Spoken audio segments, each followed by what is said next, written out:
drugs should be affordable. It seems like basic human dignity and common sense. And then also, we also need to teach everyone preventative measures of how to take care of themselves so that the chances of developing diseases that are preventable, high blood pressure, diabetes, can greatly diminish, so that our people aren't relying on drugs to keep them alive. So that involves healthy food, exercise. I think that's a big part of it. Preventative care is easier than when you actually get sick. It's way cheaper. So those are my two takes on it. I think it's a two-part.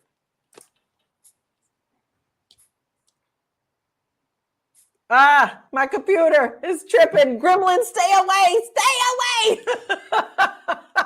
I'm working hard, y'all, on this side. Okay, Moya, what are your thoughts on this as well? I just asked you, didn't I? I would love to go again, but I only know we have 6 minutes. I know. Athena, I'm going to ask you about the healthcare part.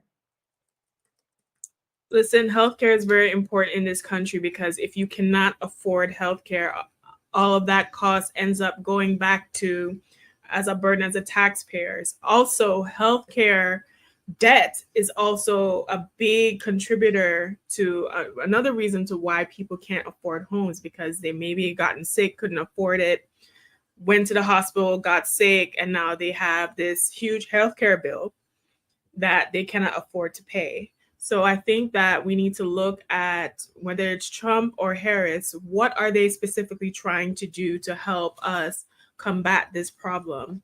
We are a Western nation. We are a Western civilization. The fact that we have these issues in healthcare or don't have a basic standard for healthcare that everyone can afford is a big problem. I do think that, like I said previously, if we have money for war, we have money for healthcare. Like for wars that we are not even directly in, we have money for healthcare. That is something that we did not talk about today, y'all. And a lot of people are saying that, we do need to talk about this. So I'm sure there's going to be a part two. Marlo, I'm going to go straight to you since I'm on the struggle bus and I want to keep talking, but keep going.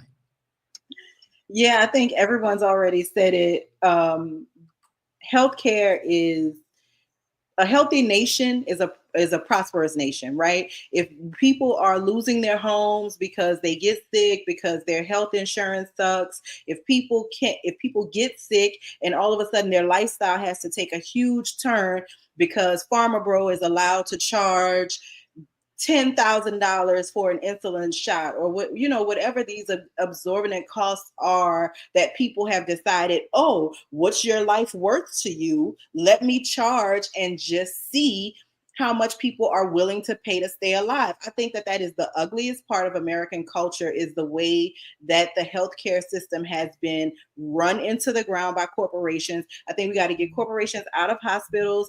There are a lot of hospitals that are shutting down in small communities, and it is because corporate entities are coming in and deciding that, oh, there's another hospital that is 80 miles from you, and it's more advantageous for our shareholders for us to sell this hospital or lease it to a doctor conglomerate for absorbent amounts of cost. There are doctors who are paying huge rents for medical buildings, and it is costing people their lives, right? Because you have a community clinic today, they can't afford to run tomorrow, they got to shut down. Now your nearest option is a drive away, and maybe you don't have transportation that could take you to the nearest hospital that is requiring a decent car on the highway. So I think that this healthcare situation has to be worked out